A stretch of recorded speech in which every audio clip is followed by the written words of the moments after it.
Capstone holidays இவங்களுடைய big சேலில் இப்போ ஸ்பெஷல் ஆஃபராக வியட்நாமுக்கு ஆல் இன்க்ளூசிவ் குரூப் டூர் ஒன்று ஆர்கனைஸ் பண்ணியிருக்காங்க.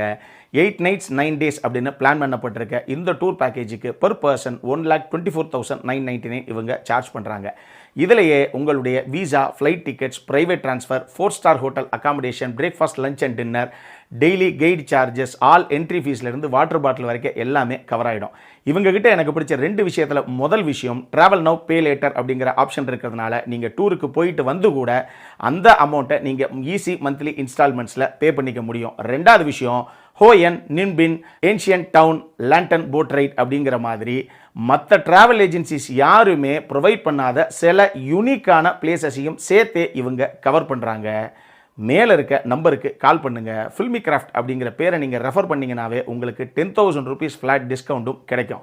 அப்புறம் என்ன, ஃபேமிலியோட ஒரு இன்டர்நேஷ்னல் ட்ரிப், அதுவும் அஃபோர்டபுள் காஸ்ட்டில் போகணும் அப்படின்னு காத்துக்கிட்டு இருக்க நபரா நீங்கள் கேப்ஸ்டோன் ஹாலிடேஸுக்கு கால் பண்ணுங்கள். உங்களுடைய ட்ரீம் டெஸ்டினேஷனுக்கான டூர் பேக்கேஜை புக் பண்ணுங்கள்.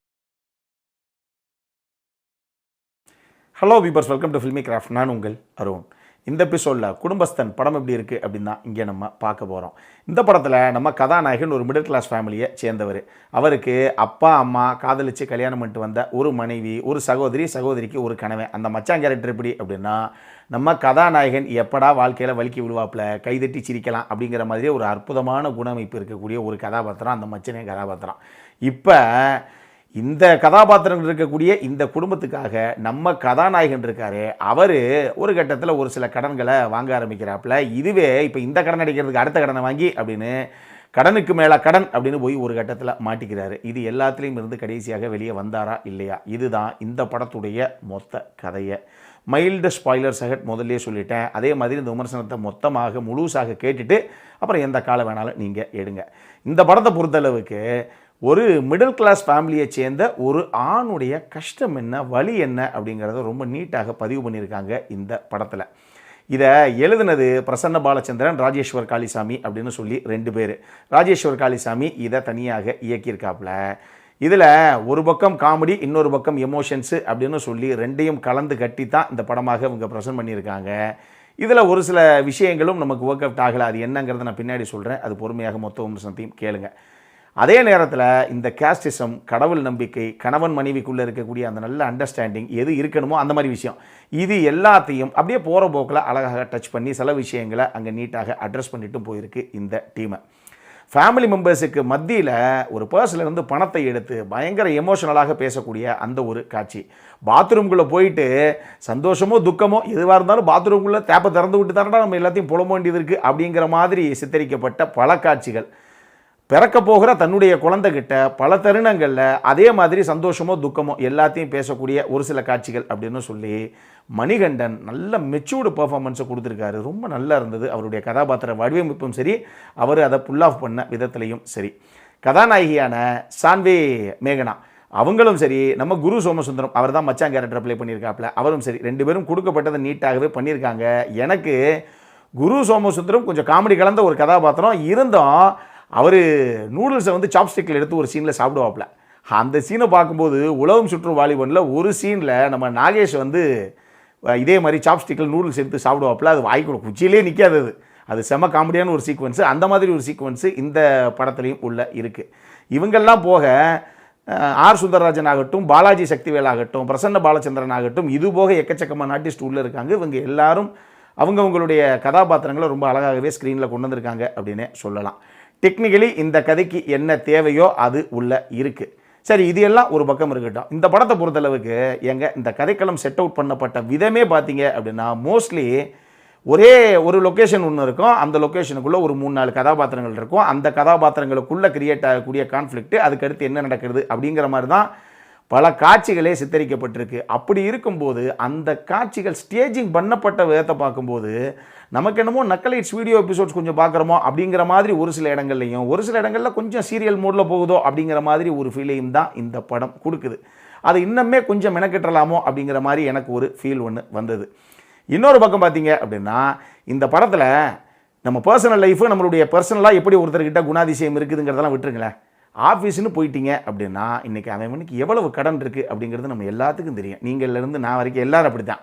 அப்படி இருக்கும்போது குரு சோமசுந்தரம் எல்லாத்துக்கும் வளைஞ்சு நெளிஞ்சு கொடுத்து சொல்லுங்க ஐயா அப்படின்னு வந்து நடந்துக்கிற ஒரு கதாபாத்திரம் ஆஃபீஸில்.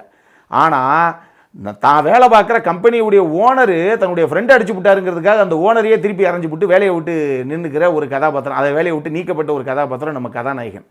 இந்த படத்தில் இவங்க என்ன சொல்ல வர்றாங்க அப்படின்னா, குரு சோமசுந்தரம் மாதிரி நடந்துக்காதீங்க, நீங்கள் நம்ம கதாநாயகன் மணிகண்டன் மாதிரி நடந்துக்கங்க, அதுதான் கரெக்டு அப்படின்னு சொல்ல வர்றாங்க. பின்ன இப்போ வாங்கின வீட்டு லோனு கார் லோன்லாம் எவன் கட்டுறது? இது ஒரு விஷயம் ஒன்று இருக்குது இல்லையா? இது முதல்ல வந்து எனக்கு என்னவோ கொஞ்சம் அது ஒட்டவே கிடையாது. குரு சோமசுந்தரத்துடைய அந்த பர்சனல் கேரக்டராக ஒன்று சித்தரிக்கப்பட்டிருக்கு பாருங்கள், ஒரு போர்ட்ரே பண்ணப்பட்டிருக்கு பாருங்கள், அது வேணால் தவறாக இருக்கலாம், அதை வந்து நம்ம இப்போ இங்கே கொடிபிடிக்கல. ஆனால் ஒரு ஆஃபீஸுன்னு வந்துட்டிங்கன்னா 1999 பேர் பாஸ் என்ன வேலை கொடுத்தாரோ அதை செஞ்சு முடிச்சுட்டு சிரிச்ச முகமாக போயிடுவோம். எந்த ஆஃபீஸில் வந்து மேனேஜர்ஸும் சிஇஓஸும் நம்மளை ரொம்ப மரியாதையாக நடத்துகிறாங்க? எல்லா இடத்துலையும் நம்மளை நாய் மாதிரி தான் நடத்துவாங்க. ஆனால் நமக்கு சம்பளம் இருக்குது, நம்ம குழந்தை குட்டி இருக்குது, நமக்கு வாங்கின இவ்வளோ லோன் இருக்குது, இவ்வளோ கமிட்மெண்ட்ஸ் இருக்குங்கிறதுக்காக அந்த கதாபாத்திரம் மாதிரி தான் நம்ம பிஹேவ் பண்ணுவோம் எல்லாருமே. அதுதான் நிதர்சன உண்மை, ரியல் லைஃப் சினாரியோ அதுதான். குரு சோமசுந்தரம் மாதிரி தான் எல்லோரும் இருப்போம். ஆனால் அப்படி இருக்காதீங்க, ஹீரோ மாதிரி இருங்க அப்படின்னு இந்த படத்தில் ஒரு மெசேஜ் இவங்க கன்வே பண்ணுறாங்க. சரி, இவ்வளோ பண்ணிங்கல்ல, இப்போ ஹீரோனை பெருசாக ஜெயிச்சு சாதிச்சிட்டாரா இந்த படத்தில்? அதுவும் கிடையாது. அதனால இந்த மாதிரி விஷயங்கள் எனக்கு என்னவோ கொஞ்சம் ஒட்டவே கிடையாது இந்த படத்தில். இன்னொரு விஷயம் பார்த்தீங்க அப்படின்னா, இந்த படத்தில் நான் சொன்ன மாதிரி ஒரு பக்கம் எமோஷன்ஸு, இன்னொரு பக்கம் காமெடி அப்படின்னு தான் இந்த கதைக்கிழமை சித்தரிக்கப்பட்டிருக்கு. ஆனால் நான் சொன்ன அந்த ஒரு காட்சி இருக்கேன், ஃபேமிலிக்கு முன்னாடி பர்ஸ்லேருந்து பணத்தை எடுத்து இந்த பணம் தான் நான், எனக்குன்னு தனியாக எந்த ஒரு மதிப்போ உணர்வோ எதுவும் கிடையாது அப்படின்னு பயங்கர எமோஷனலாக மணிகண்டன் பேசக்கூடிய ஒரு காட்சி ஒன்று இருக்குது. சூப்பர்பான ஒரு சீனு, அற்புதமான டயலாக்ஸ், அது எல்லாமே அட்டகாசமாக நம்ம யார் பார்த்தாலும் இதாங்க லைஃப் அப்படின்னு ஒத்துப்போம், அப்படி ஒரு வசனம். ஆனால் அந்த வசனமும் அதனுடைய இம்பேக்டையும் நம்ம உள்வாங்கிறதுக்குள்ளேயே டப்புன்னு அடுத்த சீனே காமெடியாக மாறி போச்சு. இப்போ கிரேசி மோகனை பொறுத்தளவுக்கு ஒரு காமெடியை நம்ம உள்வாங்கிறதுக்குள்ளே அடுத்த காமெடிக்கு தாவி போயிடுவார், அவ்வளோ ஃபாஸ்ட் பேஸில் இருக்கும் அவர் காமெடியை உள்ள எழுதுகிற விதமே. அது காமெடி படங்களுக்கு ஓகே. இவங்க ஒரு எமோஷனல் சீக்வன்ஸை வச்சுட்டு அடுத்த செகண்டே டக்குன்னு நம்ம அதை உள்வாங்கிறதுக்குள்ளே காமெடிக்கு மாறி மாறி போனது அப்படிங்கிறது என்னங்க, அந்த எமோஷனல் சீக்வன்ஸ் இவங்களே டைல்யூட் பண்ணி விட்டாங்களோ அப்படிங்கிற மாதிரி ஒரு ஃபீலையும் எனக்கு பர்சனலாக கொடுத்துச்சு. இதையும் நான் இங்கே சொல்லிடுறேன். மொத்தமாக இந்த படம் எப்படி இருக்குது அப்படின்னு கேட்டிங்கன்னா, இன்றைக்கெல்லாம் ஒரே வெட்டு குத்து ரத்த கிளறுன்னு படத்தை எடுத்து இப்படி படங்கள் பார்க்கும்போதே கூட ஐயா தயவு செஞ்சு இப்படி படங்களே எடுங்க ஐயா, நம்மளால் முடியல அந்த படத்தை பார்க்குறதுக்கு அப்படிங்கிற ஒரு ஃபீலுக்கே நம்ம வந்துடுறோம். அந்த மாதிரி ஒரு படம் தான் இது. என்கிட்ட கேட்டிங்கன்னா ஒரு டீசெண்டான வாட்ச் தான். ஆனால் எனக்கு என்னவோ இந்த படம் ஓடிடியில் இன்னமே பெட்டராக ஒர்க் அவுட் ஆகுமோ அப்படிங்கிற மாதிரி ஒரு சின்ன ஃபீல் ஒன்று வந்தது. அடல் கானட்டை பொறுத்தளவுக்கு இந்த படம் ஒரு யூஏ சர்டிஃபைடு படம் தான். நம்மளை பொறுத்தளவுக்கு இது ஃபேமிலியோடு பார்க்கக்கூடிய படம் தான், ஒன்றும் பெருசாக அப்படியெல்லாம் கிடையாது. இந்த படம் இப்போ தியேட்டர்ஸில் வெளியாகிருக்கு. அப்புறம் என்ன, இதே மாதிரி இன்னொரு வீடியோவோட அடுத்த முறை உங்களை சந்திக்கிற வரைக்கும் இட்ஸ் அருண் சைனிங் ஆஃப்.